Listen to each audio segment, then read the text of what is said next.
আমরা যাচ্ছি এখন আরেকটা জায়গায়। আজকে সকালবেলায় আমরা রেডি হয়ে গেছি। সো চলো দেখতে থাকি। আজকে অনেকটা লেট হয়ে গেল ব্লগ করতে করতে। তো আমরা বেরাচ্ছি এখন। আর এবার একটুখানি যেতে হবে, কিছুটা অনেকটা দূর, 1 ঘন্টা টাইম লাগবে যেতে। তো অনেক সকালবেলা, এখন বাজে হচ্ছে গিয়ে 6:25 মতন। 6:25 বাজে। তো আমরা বেরাবো সকাল সকাল। কিন্তু তারাপীঠ হোটেল থেকে বেরিয়ে আমরা কিন্তু চলে গেছিলাম অটো করে যাব বলে নলাটেশ্বরী টেম্পেলে। তো তারাপীঠ থেকে নলাটেশ্বরী টেম্পেল লাগে 1 ঘন্টা 50 মিনিট গাড়িতে। তো যদি তোমরা গাড়ি আগে থেকে বুকিং করা থাকে তাহলে তো খুব ভালো, আর না হলে যে টোটো বা অটোগুলো হয়, বেসিক্যালি ওখানে টোটো নেই, আমি খুব একটা দেখতে পাইনি। তারা যায় কি না আমি বলতে পারবো না, কিন্তু আমরা অটো করেই গেছিলাম। অটো করে ওখানে তোমাদেরকে একটু কথা বলতে হবে, মানে ভাড়া করতে হবে তোমরা কতজন যাবে। তো একটুখানি ওটা কথা বলে তোমরা কিন্তু অটো করে যেতে পারো। আর গাড়ি ভাড়া করলে তো হয়ে গেল, মানে নিজেদের গাড়ি বা প্রাইভেট কার থাকলে তো হয়ে গেল। ওখান থেকে জাস্ট ম্যাপে করে দেখলেই হয়ে যায়। তো এখান থেকে যেতে মোটামুটি 1 ঘন্টা 50 মিনিট, সেটা আমি তোমাদের বললাম সময় লাগে। আর ওখানে গিয়ে যদি তোমরা দর্শন করো, পুজো দাও, তাহলে একটা সময় সেটা হাতে নিয়ে যেতে হবে তোমাদেরকে। তো মোটামুটি 2-3 ঘন্টা হাতে ধরে রাখতে পারো যে অতগুলো সময় থাকে। এই দেখো আমি বসে আছি, মা বসে আছে, বাবা, আর সামনে একটা আঙ্কেল যাচ্ছিলো আমাদের সাথে, যে কিনা আমাদের সাথেই এসছে ঘুরতে। আর দেখো রাস্তাঘাট, সকাল সকাল বেরিয়ে পড়েছিলাম বলে সূর্য কিন্তু সবে সবে মানে উঠেছে। এতটা সুন্দর লাগে না এই গ্রামের সাইডগুলো। এখানে বলতে গেলে এখনও সেই মানে পুরোপুরি শহর তো হয়ে ওঠেনি, কিন্তু যে এলাকাগুলো মানে তোমার লোকজন আসা যাওয়া থাকে বা লোকজন থাকে, সেই জায়গাগুলোতে বেশ এরকম বাড়ি ঘরগুলো রয়েছে। কিন্তু বেশিরভাগ সাইডটাই কিন্তু একটুখানি চাষাবাস মানে এইসব নিয়েই চলে এখানকার জীবিকা আর কি মানুষের। তো আমি এই অটোওয়ালা কাকুটার সাথে কথা বলছিলাম। উনি কিন্তু বলল যে এখানকার লোকেদের বেশিরভাগই কিন্তু জীবিকা তোমার হোটেল বা এই জাতীয় পর্যটক কেন্দ্রিক, আর না হলে অটো বা যেগুলো যানবাহন হয় সেগুলো, আর কিন্তু চাষাবাস। বেশিরভাগ মানুষই কিন্তু চাষাবাস করেই চলে এখানকার মানুষের। আরও অনেক রকম চাকরি বাকরি আছে, কিন্তু বেসিক্যালি এগুলোই মূলত হয়। আর তোমরা দেখো এই জায়গাগুলো কি সুন্দর, গ্রামের মতন না? যেন মনে হয় এখান দিয়ে হেঁটে বেড়াই। এই ভোরের বেলাগুলো আর কি, ভোরবেলাগুলোই একমাত্র যখন কিনা একটু গাড়ি ঘোড়াগুলো কম থাকে। আর এই দেখো সব মানে রাস্তার দুপাশেই চাষ জমি। আমি কখনো এরকম মানে উপলব্ধি হয়নি যে চাষ জমির উপর দিয়ে মানে যাওয়া আসার। তোমরা যারা গেছো বা এসছো তারা নিশ্চয়ই জানো কতটা ভালো লাগে। সর্ষে ক্ষেতেও মানে কখনো চাষবাসের জমিতে আমার কখনো যাওয়া হয়নি, শুধু আমি এরকম দেখেই গেছি, কখনো যাওয়া হয়নি। তো আমার এতটা ভালো লাগে, কিন্তু দেখো আমারই যাওয়া হয়নি। দেখতেও ভালো লাগে, আর যেতে তো অবশ্যই আমার ইচ্ছা করে। আশা করি কখনো আমি তোমাদের সাথেও এরকম গিয়ে যদি যাই তাহলে তোমাদের সাথে শেয়ার করব। আর এইদিকে দেখো এই গম চাষ হয়েছিল আর কি, সেখানে কিন্তু আমরা ছবিও তুলেছিলাম, মানে আমি তুলিনি। আর এই দেখো আমরা বলতে বলতেই কিন্তু পৌঁছে গেলাম নলাটেশ্বরী টেম্পল। নলাটেশ্বরী টেম্পলের যে টাইমটা লাগে আমি পুরোটা ভিডিও করতে পারিনি সব রাস্তায়। তো যাই হোক, এই দেখো আমরা পৌঁছে গেছি মেন মন্দিরে। আর মন্দিরটা দেখেই আলাদাই আমার একটা শান্তি লাগছিলো। ভেতরটা কিন্তু পুরো ফাঁকা ফাঁকা ছিল, অনেক মানুষ তখনও গিয়ে পৌঁছে উঠতে পারেনি। তো যেহেতু অনেক সকালবেলা গেছি, ওনারা বলছিল যে তাই জন্য এখন ফাঁকা পেয়েছেন।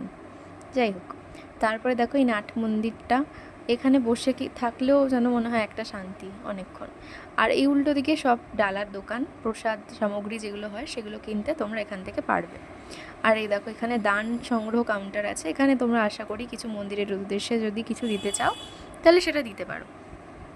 আর এখানে জানি না কোনো ভোগ ঠোগের কোনো ব্যাপার আছে কিনা, সেটা আমার জানা হয়নি। আর এই দিকে আছে যদি কোনো মানুষের কোনো যদি বাথরুমের ব্যাপার থাকে তাহলে এখানে যেতে পারো। আর ওই সাইডটায় আর কি, যেগুলো তুমি ওই সাইডে বাড়িগুলো দেখতে পাচ্ছ। আর এই যে এখানেই হচ্ছে উঠে গেলেই মন্দির। আর ওখানে এখানে আশা করি বলির ব্যবস্থা আছে, জানি না কীরকম বলি হয় না হয়, কিন্তু এরকম দেখে তো মনে হচ্ছে তাই। আর এ দেখো আমার মা আসছে, মা মনে হয় পুজো দেবে, সেই কারণে ডালা কিনে এনেছিল। তো যাই হোক, হ্যাঁ মা পুজো দিয়েছে, তো মা কিনে এনেছিলো, ওই জন্য আসতে একটু লেট করছিল। আর এই দেখো সামনে কি সুন্দর না গাছগুলো সাজিয়ে সাজিয়ে রেখেছে, কি সুন্দর লাগছে। তো এই যে ঘন্টা বাজানোর একটা মানে আমার খুব ভালো লাগে আর কি। মন্দিরে গেলেই আমি কিন্তু মাকে মানে জানানোর জন্য যে আমি এসেছি, তো এরকম আমি ঘন্টা বাজাই, খুব ভালো লাগে। আর এই দেখো এই গাছটা কি সেটা আমি বুঝতে পারলাম না, এখানে নিশ্চয়ই কোনো একটা মাহাত্ম্য আছে, তো এখানেও ওনাকে পুজো করা হয়। আর এই দেখো এখানে কত মানুষের ইচ্ছার জন্য সব বেঁধে দিয়েছে মানত পূরণের জন্য। আর এই দেখো সামনেই কিন্তু গণেশজির একটা বড় বিগ্রহ রয়েছে, সেটাও কিন্তু আমি পাহাড়ের ঢালের মধ্যেই দেখলাম, একটা জায়গায় ওরকম একটা কাটিং করে মনে হয় কেউ বানিয়েছে, অথবা আমি ঠিক বলতে পারবো না। আর এখানে কত শিবলিঙ্গ দেখো, এই যে গণেশজি পাহাড়ের এক ঢালে বসে রয়েছে। আর দেখো মুশেক। আর দেখো মা কিন্তু এখানে মোমবাতি জ্বালিয়ে দিচ্ছিল, মোমবাতি দিয়ে ওই ধূপকাঠিগুলোকে আর কি জ্বালিয়ে দিচ্ছিল। আমিও মানে ঠাকুরকে দেখিয়েছি, আর এখানে আর ওখানে যে মেন মায়ের যে সতীপীঠের ওই মন্দিরটা গিয়েও আমি দেখিয়েছি। এবার আমি বেরিয়ে আসছিলাম, পুজো টুজো দিয়ে ভালোভাবে সম্পূর্ণ হয়ে গেছে। কপালে কিন্তু আমি টিপও লাগিয়ে নিয়েছি, আমার কিন্তু একটা অবজেস্ট আছে যে ঠাকুরের টিপ আমি কিন্তু কপালে লাগাবই। এমনি সময় খুব একটা টিপ পরতে আমি ভালো লাগে না, বা আমি খুব একটা পরি না, কিন্তু আমি যখনই ঠাকুরের মন্দিরে যাই তো সেখানে গিয়ে আমি কিন্তু টিপ অবশ্যই পরি, যেটা ঠাকুরমশাইরা পরিয়ে দেন আর কি। মাও পরে নিয়েছে। তো যেহেতু আমরা পুজো দিয়েছিলাম, তো সেই কারণে খাওয়া মানে খেয়ে দিয়ে তো আসিনি, তো ভাবলাম যে বেরিয়ে এসে পুজো দিয়ে তারপরে কিছু একটু খাবো। এই চায়ের দোকানটা থেকে কত রকম বিস্কুট পাওয়া যাচ্ছিলো দেখো, আর চাটাও ভালোই ছিল এই দোকানের। তো এখান থেকে আমরা কিন্তু চা বিস্কুট খেয়ে নিয়েছিলাম। আর দেখো আমার বাবা ফোন দেখছে। তো এই দেখো এই দোকানে কিন্তু মা ডালা কিনেছিল এই দোকানটা থেকে। তো এর পাশেই কিন্তু ভৈরব বাবা টেম্পল আছে, সেখানেও আমি তোমাদেরকে নিয়ে যাব। আর এই যে মন্দিরটা তোমাদেরকে আমি দেখিয়ে দিচ্ছি, আর এই সাইডে কিন্তু ভৈরব বাবার টেম্পলটা আছে। তোমরা সবাই জানো যেখানে সতীপীঠ আছে সেখানেই শিব ঠাকুরেরও টেম্পল থাকেই, তো সেটাই স্বাভাবিক। আর সতীপীঠ দর্শন করে কিন্তু ভৈরব বাবা টেম্পল বা যে কোনো শিব ঠাকুরের মন্দিরে শিবলিঙ্গের যেখানে থাকুক সেটা কিন্তু দর্শন করতে তোমরা ভুলবে না। আর দেখো রাস্তা থেকেই মাকে কিন্তু দর্শন করা মানে দেখতে পাওয়া যায় আর কি। তা আমি হঠাৎ দেখলাম যে মাকে দেখা যাচ্ছে, আইলাম একটু ক্যাপচার করে দিই, সামনে থেকে তো আমি ভিডিও করিনি। আর এই দেখো এটা হচ্ছে ভৈরব বাবা টেম্পল, আমি কিন্তু ঢুকে তোমাদেরকেও আমি দর্শন করাবো অবশ্যই। তো আমি ভাবলাম যে আমি যতক্ষণ দর্শন করছি আমার বন্ধুরা কেন দর্শন করবে না, তোমরা সবাই দর্শন করে নাও। আর এই দেখো কি সুন্দর টেম্পলটা না, একজন পুজোও করছিলেন, তো তোমাদেরকে আমি দেখিয়ে দিলাম। আর এবার কিন্তু আমাদেরকে সেই দিনই ফিরে আসার কথা বাড়িতে।